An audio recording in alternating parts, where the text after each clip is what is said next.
Morning charitable trust સંચાલિત એક morning general hospital પત્રકાર 4 રસ્તા પાસે કાર્યરત છે 7 વર્ષ થયા. અને ત્યાર પછી અમે 4 ઓગસ્ટ 2025ના મોર્નિંગ ક્લિનિકની સ્થાપના કરી હતી અલસોદની બાજુમાં અને મુકામની સામે અલસફામાં.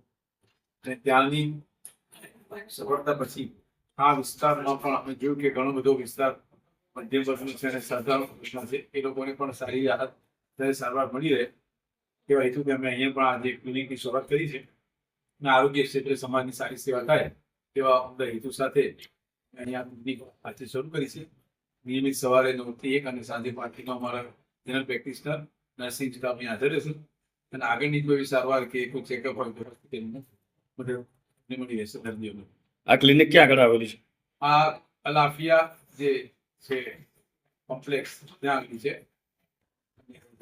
વિસ્તારમાં કહેવાય અને કાળી તલાવ નજીક રહે અને ચારો તરફ એ સરાઉન્ડિંગમાં છે એ મધ્યમ વર્ગના અને ગરીબ રેખાની જીવતા લોકોની વસ્તી છે. એટલે એનો સારો લાભ થઈ જશે. આપનું નામ? હાર્દિક પટેલ, સંસ્થાનો